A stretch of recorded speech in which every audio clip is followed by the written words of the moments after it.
కాకినాడ జిల్లా సామర్లకోటలో తల్లి ఇద్దరు పిల్లలను దారుణ హత్య చేసిన కేసులో పోలీసులు దర్యాప్తు ముమ్మరం చేశారు.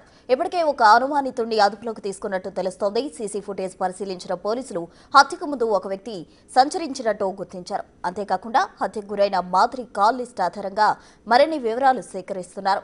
మృతురాలు భర్త ధనుప్రసాద్ ను అనేక కోణాల్లో ప్రశ్నించి అతని కాల్ లిస్టు కూడా పరిశీలిస్తున్నారు. కిరాతకంగా హత్య చేసిన నిందితుల కోసం 3 బృందాలుగా ఏర్పడి ఆధారాలు సేకరిస్తున్నారు పెద్దాపురం పోలీసులు.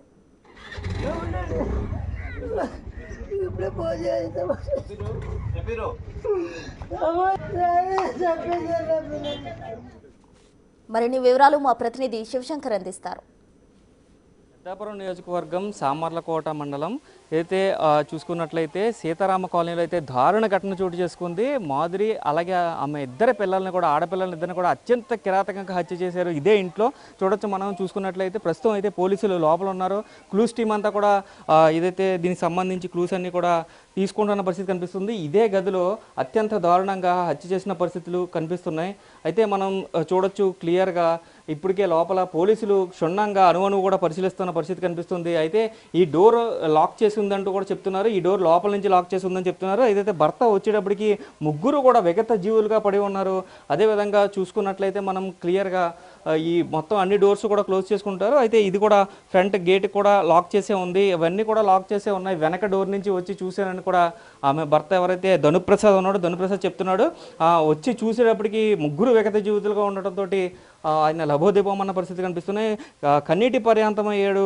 ముగ్గురిని ఒకసారి కోల్పోవడంతో దిక్కుదోచని వాడిగా మిగిలిపోయానంటూ కూడా కన్నీరు మున్నీరైన పరిస్థితి కనిపిస్తుంది. అయితే ధనుప్రసాద్ని కూడా పోలీసులు ఇన్వెస్టిగేషన్లో భాగంగా అతన్ని కూడా తీసుకెళ్లి అనేక ప్రశ్నలు సంధించారు. అయితే ఈ దారి గుండానే వెళ్ళి అసలు ఎందుకు డోర్స్ ఓపెన్ చేయట్లేదని ఈ వెనక డోర్ దగ్గర నుంచి వెళ్ళి చూసినప్పటికీ ఈ డోర్ ఓపెన్ చేసి ఉందంటూ కూడా ధనుప్రసాద్ చెప్పాడు. ఈ డోర్ ఓపెన్ చేసి ఉంది, ఇది లోపల నుంచి లాక్ ఓపెన్ చేసి ఉంది, ఇటు నుంచి దుండగుడు పరారు అయ్యి ఉంటాడని కూడా సస్పెక్ట్ చేస్తున్నారు. అయితే డాగ్స్ టీం కూడా నిన్న వచ్చింది, డాగ్ స్క్వాడ్ కూడా ఎక్కడి వరకు వచ్చి ఇటు నుంచి కూడా చూడొచ్చు. మనం క్లియర్గా చూపించే ప్రయత్నం చేస్తాను. ఇక్కడి నుంచి ఇటువైపుగా గోడ దూకి అటుపక్కకు వెళ్ళింది డాగ్స్ టీం. చూడొచ్చు ఇలాగా ఇటు నుంచి గోడ దూకి అటుపక్క వెళ్ళింది. అటుపక్కనంతా కూడా కొత్త జగనన్న కాలనీ, అదంతా కూడా ఇది ఇక్కడ వరకు మాత్రమే సీతారామ కాలనీ, అటుపక్కనంతా కూడా జగనన్న కాలనీ. సో ఇలా గోడ దూకి అలా జగనన్న కాలనీ వైపు వెళ్ళి డాగ్స్ స్క్వాడ్ మళ్ళీ తిరిగి వెనక్కి వచ్చిందంటూ కూడా పోలీసులు కూడా చెప్తున్న పరిస్థితి కనిపిస్తుంది. అయితే ఓవరాల్గా చూసుకున్నట్లయితే అసలు ఎవరు హత్య చేసి ఉంటారో, అసలు బ్యాక్ డోర్ నుంచి రావాల్సిన అవసరం ఉంది, లేదా బ్యాక్ డోర్ నుంచి వెళ్ళాడా ముందు నుంచే వచ్చి అనే పరిస్థితులు అనే కోణంలో కూడా పోలీసులు ఎంక్వైరీ చేస్తున్నారు. అయితే call data, Madhuri call data అలాగే ధనుప్రసాద్ కాల్ డేటా, ఇద్దరిది కూడా కాల్ డేటాని సేకరించి ఆ కాల్ డేటా ద్వారా కూడా ఎంక్వైరీ కొనసాగిస్తున్నారు. ఇప్పటికే లోపలికి పోలీసు క్లూస్ టీం కూడా ఉంది. చూడొచ్చు చిన్నారులు సైకిళ్ళు కూడా అక్కడ మనం క్లియర్గా చూసే ప్రయత్నం చేద్దాం. చూడొచ్చు మనం క్లియర్గా చిన్నపిల్లలు ఒకరికి 6 సంవత్సరాలు, ఒకరికి 8 సంవత్సరాలు, వారి చిన్న సైకిల్ కూడా ఇక్కడే ఉంది.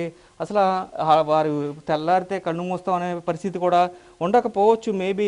అయితే చూడొచ్చు మనం ఎంత చాలా హృదయ విగాధ సంఘటన అని చెప్పుకోవాలి. ఎందుకంటే చిన్న పిల్లల్ని అత్యంత క్రూరంగా బలంగా తల మీద కొట్టి చంపడం అనేది ఎంత కిరాతకుడు అయితే చేస్తారంటూ కూడా కాలనీ వాసులు ప్రశ్నిస్తున్న పరిస్థితి కనిపిస్తుంది. అయితే ఈ కాలనీలో ఎక్కడా కూడా సీసీ కెమెరాలు కానీ ఇలాంటివి లేకపోవడంతో దొండగడ్డి పట్టుకోవడం కూడా కొంచెం కష్టతరమైంది. అయితే క్లూస్ టీం మొత్తం అంతా కూడా లోపల ఇప్పటికే పూర్తిగా లోపల చేస్తున్న పరిస్థితి కనిపిస్తుంది. క్షుణ్ణంగా అణువణువుగా పరిశీలిస్తున్నారు. ఫింగర్ ప్రింట్స్ను కూడా కలెక్ట్ చేస్తున్నట్టుగా కూడా చెప్తున్నారు. ఇదంతా కూడా రక్తపు మడిగే, లోపల డోర్ ఓపెన్ చేస్తే మనకి రక్తపు మడుగులోనే ముగ్గురు కూడా పడి ఉన్న పరిస్థితులు కనిపిస్తున్నాయి. మాకైతే మార్నింగ్ 8 ఆ టైంలో అతను డ్యూటీ నుంచి వచ్చిన తర్వాత అప్పుడు డోరు లాక్ చేస్తుంది అనేసి అందరికి కాకేసి అతను డోర్ బల్ల గురించి చూడబోదుగా ఆయన ఈ విధంగా పడి ఉన్నారని చెప్పి అలా ఏడుతుంటే అందరూ గుమ్ముగురు అనమాట. ఆ టైంలో వస్తే ఇక్కడ పెద్ద అలజడిగా ఉందండి. వెంటనే పోలీసు వాళ్ళు అందరూ వచ్చి ఇక్కడ కుమ్మింగ్ అయ్యి మొత్తం డాగ్ స్క్వాడ్ అన్నీ వచ్చిందండి. చేసి అంబులెన్స్ మీద ఆ సేవలను తరలించిన తర్వాత ఇంకా అందరూ ఎవరితాడని వెళ్ళేవండి. అంటే ఇప్పుడు ఇక్కడ అన్ని దగ్గర ఇల్లు, పక్కన ఇల్లు కదా, ఎంత క్రూరంగా హత్య చేస్తున్నప్పుడు ఎవరికి తెలియలేదు అంటారు, లేకపోతే అసలు ఆ విషయంలో మన అర్ధ టైంలో మనం మా ఇల్లు చూస్తే ఇంకా 3 స్టేషన్లో ఉంది చివరండి. ఇక్కడ ఉన్న వాళ్ళేమో మరి వీళ్ళు డ్యూటీకి వెళ్తున్నారు, మరి ఏమైంది సంథింగ్ తెలలేదండి. ఎవరు కూడా ఇలా జరిగింది కేకలను బట్టి అన్న ఒక మనిషి చెప్పలేదండి. డ్యూటీ చేసుకుంటాడు, సంఘం వస్తాడు, పిల్లల్ని చూసుకుంటాడు, భార్య చూసుకుంటాడు, వెళ్ళిపోయి వస్తుంటాడు మాట. అంతేగాని వెళ్తా ఇది ఎప్పుడు గొడవ లేదండి మనోడు. ఇదంతా సొంతదండి. మనోడు కూడా అవసరం ఎదురు కూడా ఉంది. లేదు అన్నదమ్ములండి పాపం చనిపోయాడండి. వీడు మనవాడు చాలా మంచివాడు, అందరితో తమ్ముడు అని అంటూ పిలిచిపోతాడు. కొందరితో కూడా మన అన్న అన్న అన్న అనుకుంటూ పోతాడు, చిరునవ్వే నవ్వుకుంటూ పోతాడండి. ఎవరితో ఇప్పుడు వచ్చి నాలుగు కానీ ఇప్పుడు గొడవ అనేది లేదు ఇక్కడ. ఆవిడని కూడా భార్యని కూడా చాలా బాగా చూసుకుంటాడు. పిల్లల్ని పొద్దున్న 7 గంటలకి టిఫిన్ ఇచ్చేసి డ్యూటీకి వెళ్ళిపోతుంటాడు. సంగా చూసుకుంటాడండి. పిల్లల్ని అయితే మనం చాలా బాగా చూసుకుంటాడు. భార్య కూడా మంచిది ఏంటండి. మరి మనకి ఏమి చేసిందన్న మన దేవుడి తెలియదు మా విషయం. మరి ఇంకా అమ్మ తెలియదు, దేవుడిని తెలియాలి. మరి ఆడిని ఏం చేసాడన్న మెయిన్ పిల్లల కోసం సార్, భార్య కోసం కాదు. పిల్లలు చిన్న పిల్లలు చనిపోవడం వల్ల రేపు పొద్దున్న చాలా మందికి నాకు 2 అమ్మాయిలండి, ఇంకా చాలా మంది అమ్మాయి 3 ఉన్నారు, వీడికి 2 అమ్మాయిలండి. తర్వాత ఏమైనా జరిగిద్దామా అని జనం వెళ్ళిపోతాం. తర్వాత మా ఇల్లు రూట్లో కుర్రోళ్ళు తాగేసి బళ్ళుకి రోడ్డుకి అడ్డం పెడతాం, దాని మీద మందు తాగుతాం. ఇప్పుడు కూడా నైటు 9:30 ఆ టైంలో మందు తాగుతాం. ఆ సరణం కూడా వస్తున్నారు ఆ టైంలో. ఆ తనలో వచ్చి ఎవడో కూడా మాట్లాడకుండా తాగుతీ తొందరగా ఆడి బళ్ళు అక్కడ వేసి గ్రౌండ్లో యాక్ చేస్తున్నారండి. మనుషులు ఉండలేదు, బండ్లు ఉంటున్నారు.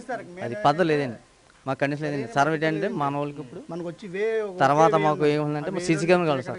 సీసీ కెమెరా ఉండాలండి. అంటే ఎవడో తెలుస్తుంది. ఇప్పుడు జగన్ కోన్ ఇచ్చారు సార్. జగన్ కోన్ ఏంటంటే వీళ్ళు మేము మీట్ అయిపోయాం. ఇప్పుడు లేకపోతే మాకు ప్రత్యేకంగా ఉండేది మాట.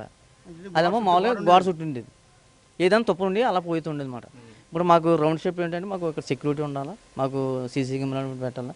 ఈ లైట్లు లేవండి మాకమ్మ. మళ్ళీ మీరు వచ్చిన రూట్ ఉందండి, ఆ రూట్ మాత్రం జనాలు ఉన్నారండి. ఎవరు వచ్చి తాగుబోతులు ఉన్నారండి. మందు వేస్తాం మొత్తం మందు తాగుతామండి, గంజాయి వచ్చి ఎక్కువ.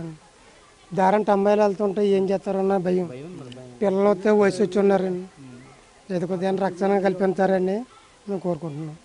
ఇది టోటల్గా చూసుకున్నట్లయితే పోలీసులు రక్షణ కల్పించాలంటున్నారు, సీసీ కెమెరాలను ఏర్పాటు చేయాలంటున్నారు. అదేవిధంగా తాగుబోతులు గాంజాయి బ్యాచ్ అంతా కూడా వచ్చే దారిలో అడ్డు కాస్తున్నారు. ఆడపిల్లలకి ఏమైనా జరుగుద్దని అనుక్షణం మేము భయపడుతూనే ఉన్నాం. ఇప్పుడు ఈ రోజు ఇది జరిగింది, రేపు పొద్దున మా పిల్లలకి రక్షణ ఏంటంటూ కూడా కాలనీ వాసులందరూ కూడా ప్రశ్నిస్తున్న పరిస్థితి కనిపిస్తుంది. అయితే ఇప్పుడు జరిగిన దారుణం వెనక మాత్రం ఎవరున్నారో వెలికి తీయాలంటున్నారు. ఖచ్చితంగా అంత చిన్నపిల్లలు అంత కిరాతకంగా చంపిన ఆ నీచుడికి ఖచ్చితంగా శిక్ష పడాలి, ఉరిశిక్ష పడాలంటూ కూడా వీరందరూ డిమాండ్ చేస్తున్న పరిస్థితులే ఇక్కడ కాలనీలో కనిపిస్తున్నాయి. వీరందరూ కూడా ఒక రకమైన భయాందోళనకు గురవుతున్నారు, భయంతో వణికిపోతున్న పరిస్థితి కనిపిస్తుంది. ఖచ్చితంగా స్ట్రీట్ లైట్లు అదేవిధంగా సీసీ కెమెరాలు ఏర్పాటు చేసి పోలీస్ పర్యవేక్షణ అంటే పికెటింగ్ కూడా ఏర్పాటు చేయాలంటూ కూడా డిమాండ్ చేస్తున్న పరిస్థితి ఇక్కడ కనిపిస్తున్నాయి. కెమెరామెన్ రవితో